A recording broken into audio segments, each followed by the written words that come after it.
Morning students.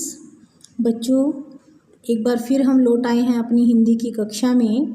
और आज हम हिंदी की कक्षा में कार्य करने से पहले एक बार छुट्टियों से पहले हमने जो आपकी क्षितिज से काव्य खंड से पाठ 1 पद और पाठ 2 राम लक्ष्मण परशुराम संवाद और पाठ 5 उत्साह अट नहीं रही है कविता हम कर चुके थे। और आज हम करेंगे यह दंतुरित मुस्कान। ये बहुत ही इंटरेस्टिंग है कविता आपकी, इसे आप ध्यान से पढ़ें। और इसके अंदर अब देखिए क्या है, आपको नाम से ही पता लग रहा है कि यह दंतुरित मुस्कान। ये दंतुरित मुस्कान कविता हमारे नागा अर्जुन जी कवि हैं, उन्होंने लिखी है। वो बहुत ही आधुनिक कबीर के रूप में प्रसिद्ध हिंदी के प्रगतिशील कवि माने गए हैं। इनका जन्म बिहार में माना गया है कि बिहार में हुआ था। और इनकी जो प्रारंभिक शिक्षा थी वो संस्कृत पाठशाला में हुई थी। इसके बाद इन्होंने बेटा अध्ययन के लिए बनारस और कोलकाता में जाकर भी शिक्षा ग्रहण की।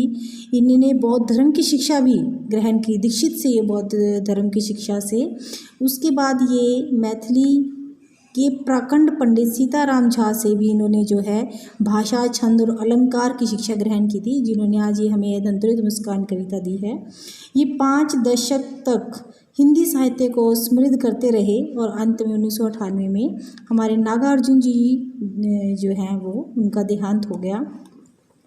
इन्होंने बहुत अच्छा भाषा का ज्ञान था, तद्भव सद्भव शब्दों का इन्होंने बहुत अच्छा प्रयोग किया है, अलंकारों का प्रयोग किया है। और उन्हीं में से यह एक कविता है, यह दंतुरित मुस्कान, जिसके अंदर इन्होंने एक छोटे से बच्चे की मुस्कान के बारे में बताया है कि जब हम बच्चे को मुस्कुराते हुए देखते हैं और उसके छोटे छोटे दांत मुस्कुराते हुए जब हमारे सामने आते हैं किसी, तो उसकी मुस्कान देखकर जो है कठोर हृदय भी पिघल जाता है। यहाँ कवि यही कहता है कि मैं बच्चे की मुस्कान देखकर जो है एक उसके अंदर भाव उत्पन्न हो जाते हैं खुशी के। कवि को उसकी मुस्कान अच्छी लगती है, बच्चा उसे पहचान लेता है, पहचानता नहीं फिर भी उसे अच्छा लगता है। तो इस कविता के माध्यम से उन्होंने ये बताया है कि वह कनखियों से कवि को देखता और मुस्कुराता है बच्चा, तो कवि के अंदर जो है अनगिनत भाव उत्पन्न हो जाते हैं। देखिए क्या कहता है, तुम्हारी यह दंतुरित मुस्कान मृतक में भी डाल देती है जान, धूली धूसर तुम्हारे ये गात।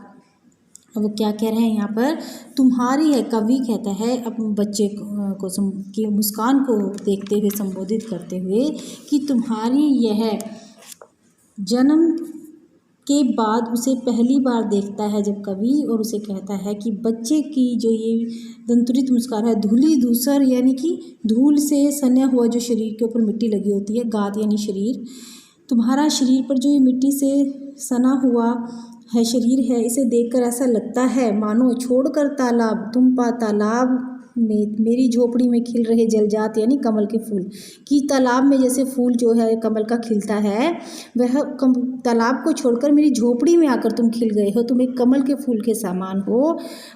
परस पाकर तुम्हारा ही, परस यानी स्पर्श, छूकर, पाकर तुम्हारा ही प्राण। अब वो कहता है कि शिशु के, उस बालक के, कवि कहता है कि शायद उस शिशु के स्पर्श से ही उसका जो कठोर पत्थर जो हृदय भी है वह भी पिघल कर जल बन गया, पानी बन गया होगा कठिन पाषाण यानी पत्थर। और कह रहे हैं ना कि बच्चे तुम्हारी मुस्कान को देखकर ऐसा लगता है कि मरे हुए मृतक शरीर में भी जान आ गई हो, और तुम्हारे शरीर पर धूल मिट्टी से सना हुआ ये शरीर देखकर ऐसा लगता है मानो तुम तालाब में खिले कमल के फूल के समान हो, और तुम अपने तालाब को छोड़कर मेरी झोपड़ी में आकर खिल गए हो।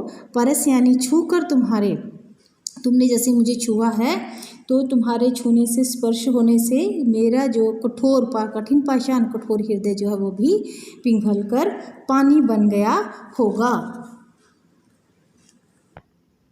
छू गया तुमसे कि झरने लग पड़े शेफाली के फूल, बांस था कि बबूल।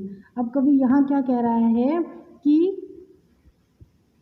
कहता है मैं शायद बांस या बबूल, बांस था कि बबूल, शायद मैं अपने आप को कहता है कि मैं शायद बांस या बबूल था, परंतु तुम्हारे छूने से, तुमने जैसे ही मुझे बालक ने मुझे स्पर्श किया, छुआ, मैं क्या हो गया, तुम्हारे छूते ही शेफाली के फूल की तरह खिल गया, मैं शेफाली का फूल बन गया हूँ। तुम मुझे पाए नहीं पहचान, देखते ही रहोगे अनिमेष। अब अनिमेष होता है एक तक देखना, एक नज़र से उसको अपने पिता को वो बालक जो है देखता रहा। पिता क्या कहता है, बड़े दिन बाद उससे मिला था इसलिए कह रहे हैं कि तुम मुझे पाए नहीं पहचान, तुम मुझे शायद पहचानते नहीं हो कि मैं कौन हूँ, इसलिए शायद तुम मुझे एक टक देखते ही जा रहे हो। तुम मेरे साथ एक साथ की नज़र मिलाए हुए हो, तुम मुझे पहचान नहीं रहे हो, थक गए हो। आँख लूँ मैं फिर, मुझे लगता है कि तुम मुझे एक टक देखते देखते थक गए होंगे। मैं ही अब तुमसे अपनी आँख फेर लेता हूँ।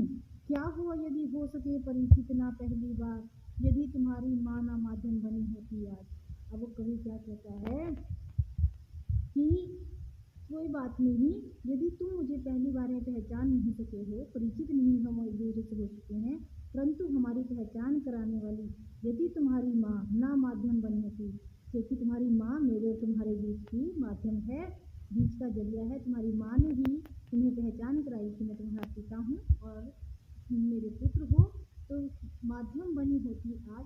मैं ना सकता देख, मैं ना पाता जान। वो क्या कहते हैं कि तुम्हारी माँ माध्यम ना बनी होती तो मैं तुम्हें पहचान नहीं पाता, मैं तुम्हें देख नहीं पाता। तुम्हारी यह दंतुरित मुस्कान ना मुझमें जान पाता, तुम्हारी यह दंतुरित मुस्कान, धन्य तुम माँ भी तुम्हारी धन्य। वो कहता है कि तुम्हारी यह दंतुरित छोटी सी हल्की सी प्यारी सी मुस्कान देखने के लिए है, धन्य है तुम्हारी माँ और तुम भी धन्य हो। चिर प्रवासी मैं इधर, चिर प्रवासी यानी लंबे समय से बाहर, मतलब मैं रह रहा हूँ। वो क्या कहता है अपने आप को, लंबे चिर यानी लंबे समय तक, प्रवासी यानी बाहर रहने वाला। चिर प्रवासी मैं इधर मैं अन्य, इस अतिथि से प्रिय तुम्हारा क्या रहा संपर्क। अतिथि यानी वो अपने आप को है, वो क्या कहते हैं, कभी कहता है कि मैं लंबे समय तक बाहर रहा, इसलिए मैं तुम्हारे लिए अन्य कोई व्यक्ति हूँ, तुम मुझे पहचान नहीं पा रहे। मुझ अतिथि से तुम्हारा जो संपर्क है कभी नहीं हुआ, मुझ अतिथि से तुम्हारा संपर्क कभी नहीं हुआ, क्योंकि मैं तुम्हें बहुत समय बाद आकर मिल रहा हूँ, इसलिए मैं तुम्हारे लिए अतिथि हूँ। उंगलियां माँ की कराती रही, मधुपर यानी पंचामृत होता है जो दूध दही घी ये शहद, ये सब तुम्हारी माँ ही तुम्हें खिलाती रही, तुम्हारा पालन पोषण करती रही। उंगलियां माँ की कराती रही, हाथों से तुम अपनी माँ के पंचामृत का मधुपान करते रहे हो।